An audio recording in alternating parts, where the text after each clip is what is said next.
So last year was quite a learning curve. I guess I can't claim anymore that I'm brand new. I'm a rookie because this is going into my second year. And honestly, I feel excited. I feel like, there's always something exciting about the start of a school year. And as you know, I've been around Buffalo Public Schools forever, really my entire life.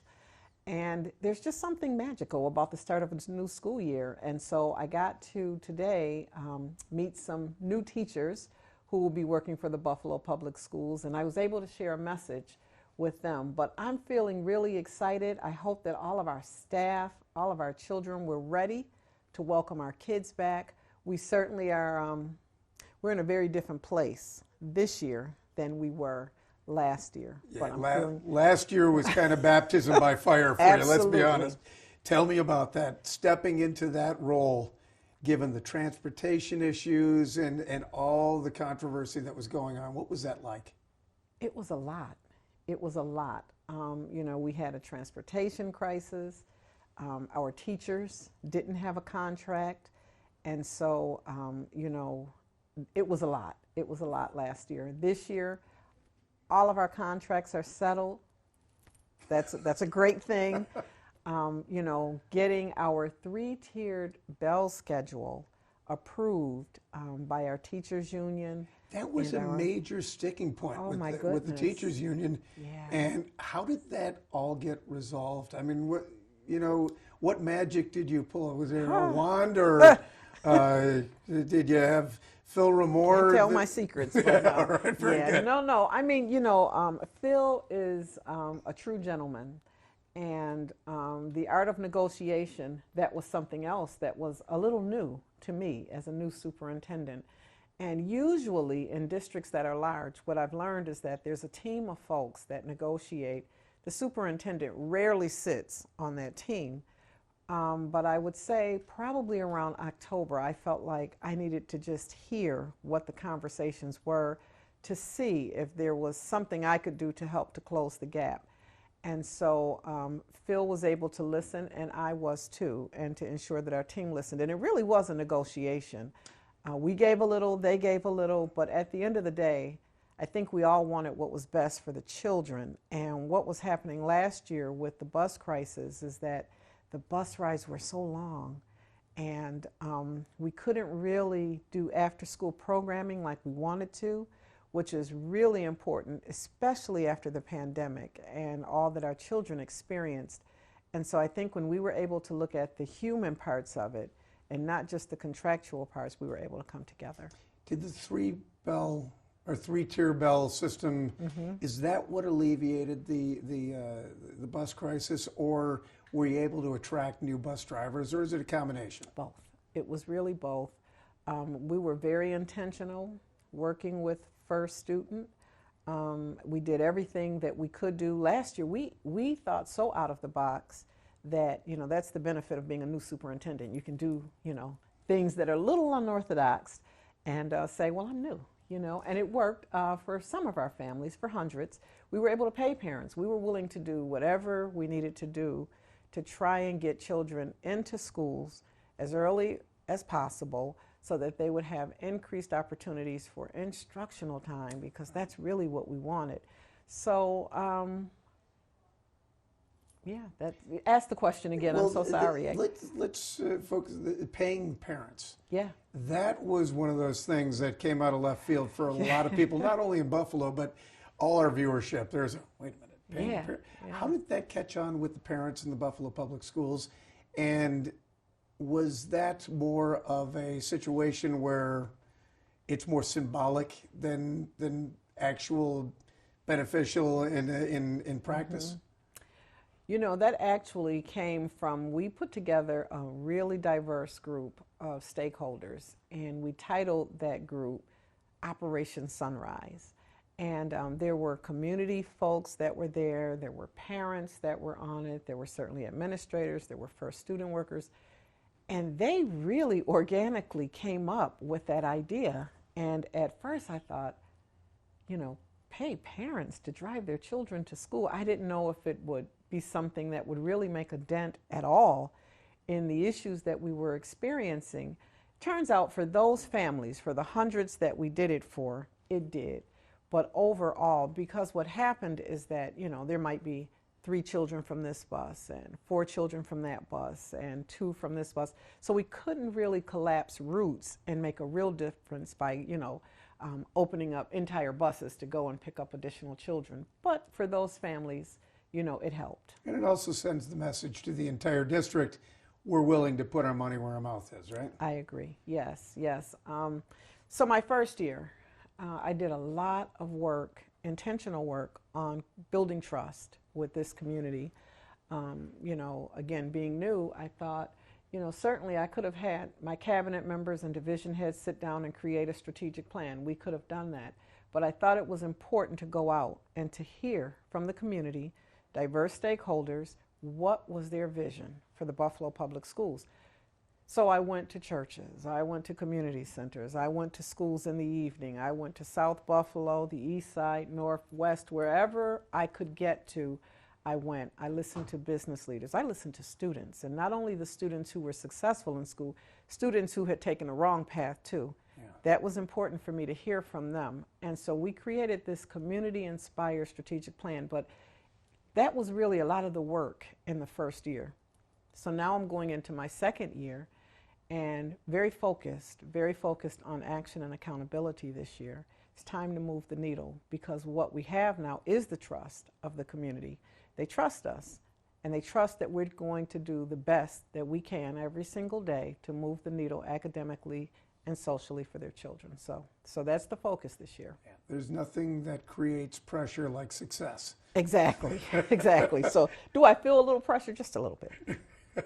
What was the biggest surprise for you last year, stepping into the role? The biggest surprise. I think that the interest in the Buffalo Public Schools, not only from parents, but from really Western New York, from business leaders to post-secondary leaders to the media, everyone really, I feel like, is rooting for Buffalo Public Schools and wants the best for our children, and really wanted a seat at the table to be heard. Because at the end of the day, when your schools are better, your entire community is more productive and it's better. So, I think I've been around Buffalo schools for a long time, but sitting in this role where I really have the opportunity to meet with different stakeholders and individuals, I learned that really this entire community is interested in what's happening with the Buffalo Public Schools. That was a surprise for me. I'm going to wait till we get wait till the bells go. We get a little prayer every day. What was your biggest takeaway? Was the biggest lesson you learned from last year? To listen. Our children have stories to tell. Our staff have narratives that they need to be heard so that they can be more successful. And so everywhere that I go, certainly, I share what our narrative is. We've been getting our message out there every way that we can. We've got our Wednesday with Williams, that'll be starting back. We've got a radio show that we do every Saturday at 11:30. Whenever I have opportunities to sit with, people like yourself to share that, there's so much good that happens in the Buffalo Public Schools. I've always believed in public education. I think it's a great equalizer. And so for me, this year, again, I'll be listening. I think that's incredibly important. I think that's a piece that has been missing for a long time. Yeah. All right, enough about the past. Let's look, let's look to the future. Let's talk about it. We are about to start a new school year under veteran leadership. Toddler, no right. more infancy. Is the bus crisis over heading into this year? Is it all figured out and do you anticipate any issues with the busing? So I wish I could say that everything is perfect, but I know as soon as I say that, something will happen and, a bus will be late or something like that. We know that, the first couple of weeks of school, there are always a few wrinkles that have to be ironed out. And I ask our parents to please be patient. We've sent information out to them so that they know what time their children's start times are, what time the buses will be there, and I'll be doing some robocalls, lots of communication with our families so that they know that. But long story short, we're still hiring. We're still hiring bus drivers. Right now, we're in good shape, but we're still hiring bus drivers. We just want to keep getting better and better and better with it. Got to build the bench. Got to build the bench, yeah. Now, as far as, how about teachers? Where do we stand with teacher hiring, and are you fully stocked with teachers? We sure are. For the most part, today I went into the auditorium over at the Waterfront School, beautiful school, and we had a teacher orientation. The auditorium was full. I mean, the energy was so high. It was amazing to see. Nothing really excites me more than knowing that all of our children, when they come back, will have highly qualified and certified teachers in their classrooms ready to teach. And so, my message to them was that, most people who apply to the Buffalo Public Schools and are granted an interview, they all have the credentials, they have that. But we also look for folks that really have high expectations for our children and who care about our children. So, my message to them was, you've joined a winning team, and I know that you all represent that. So.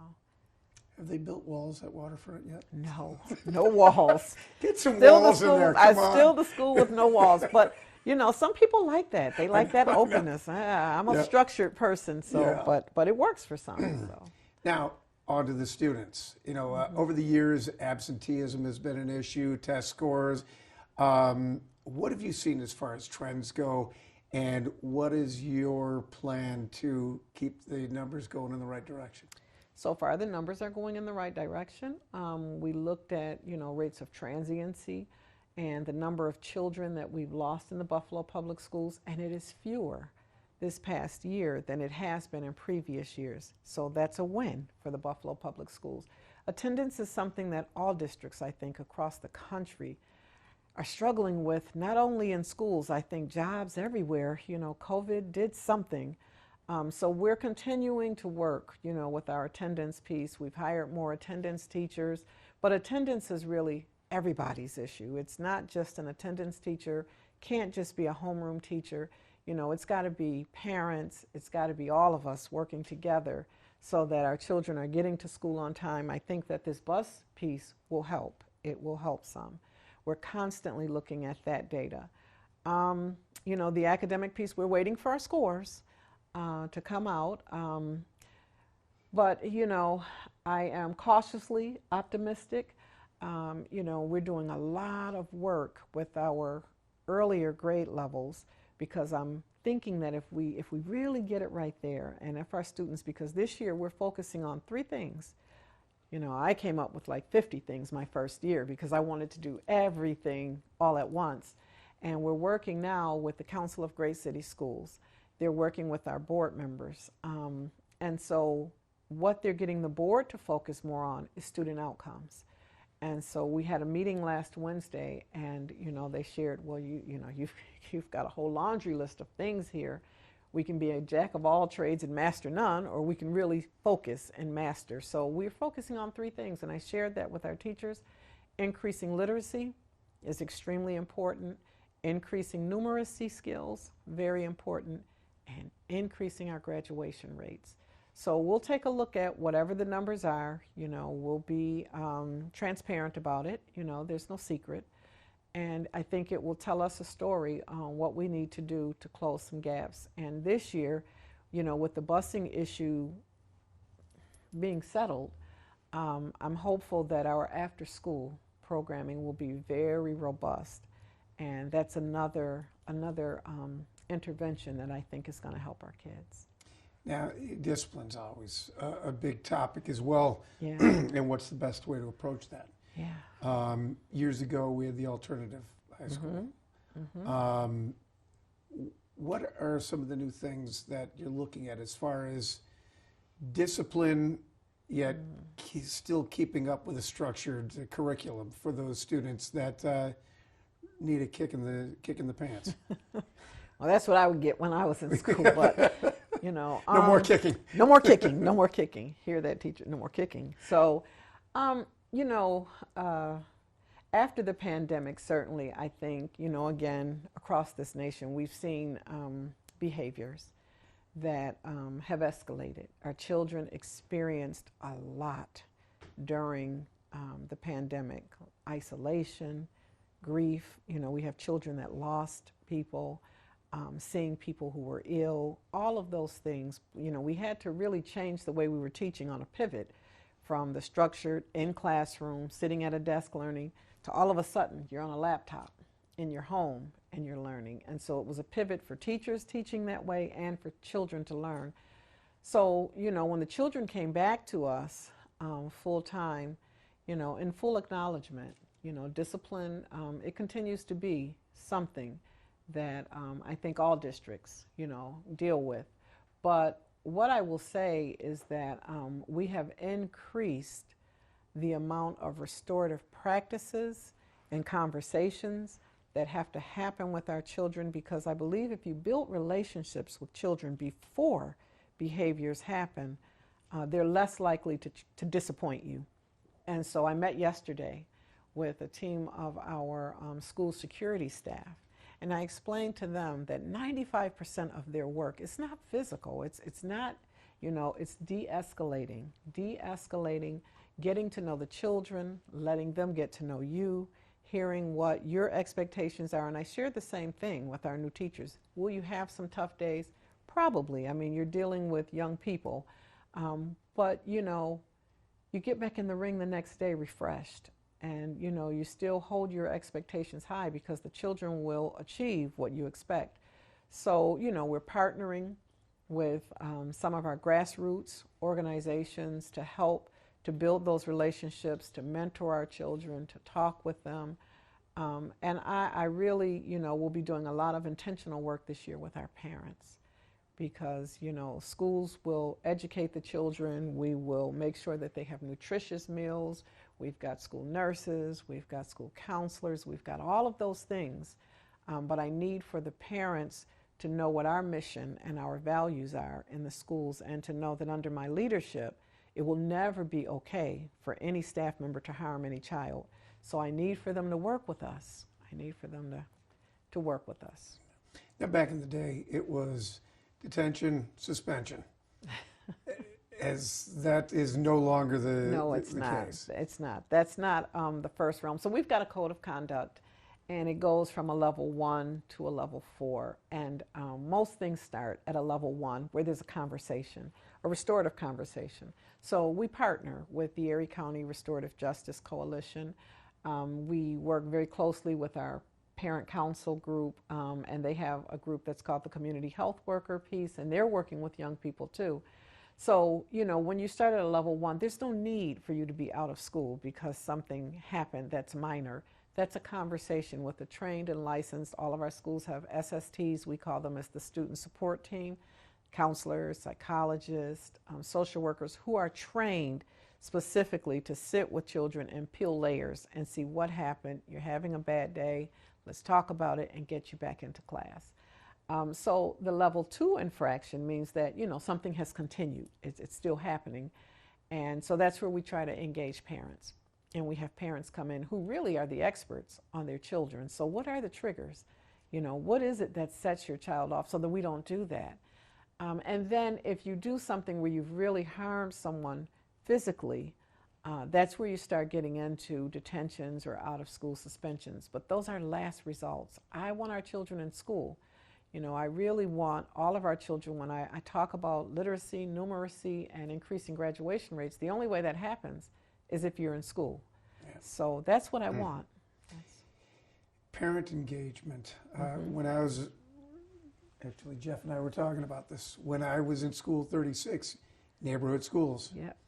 Reville's plan broke up neighborhood schools, let busing, and Is it time to go back to neighborhood schools Oh. and neighborhood parenting and having more parental involvement because the school's right around the corner?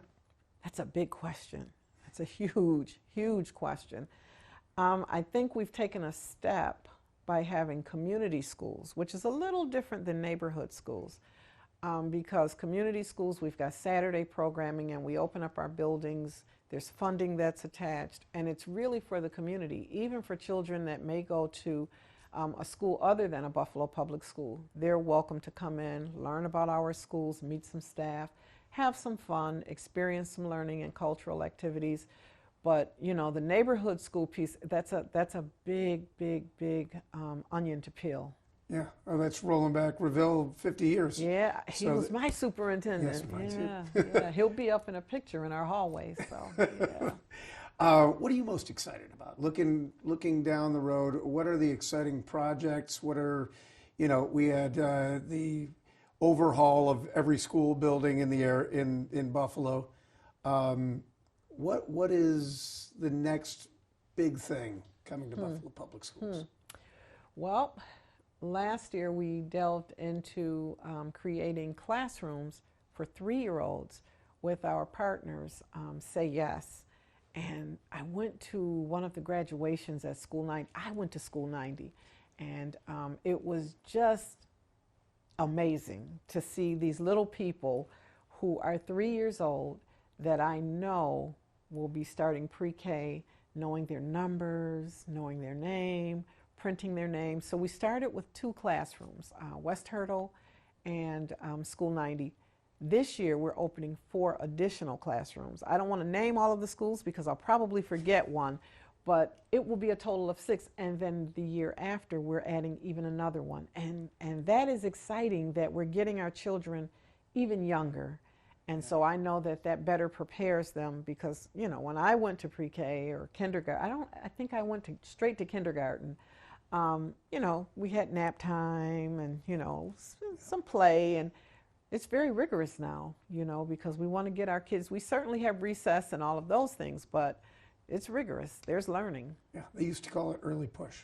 Early push, Yeah, I remember that's that. right. I'm dating myself, but yeah, I remember that. Early push, yeah. And now looking at the other end of the spectrum, years ago you had Burgard that had the automotive shop, the aeronautics program. I remember that. And kids would go right from school into jobs. Is that a big focus in the Buffalo Public Schools? Because not everyone's made for college. That's right. So That's right. It still is, yeah, yeah. And so as I work with the business community, that's what I'm hearing. You know, so we have apprenticeship programs that for some students that leave high school, they may not go right into a job. Some do. But there's usually, if college is not where they're trying to go, or the armed services, there are trade schools that we work with that our children can go to for a year or two. You know, let's face it, I mean, careers like plumbing, refrigeration, how many of us, you know, haven't used them, and we're at their mercy. Right. And so, you know, we have, I mean, Buffalo Public Schools is a large, diverse school district, and we've got lots of programming, different types of programming for our children. So we still have, we don't call them vocational programs, that's what we used to call them. Now they're career and technical programs. All right, onward and upward. Onward and upward, that's right.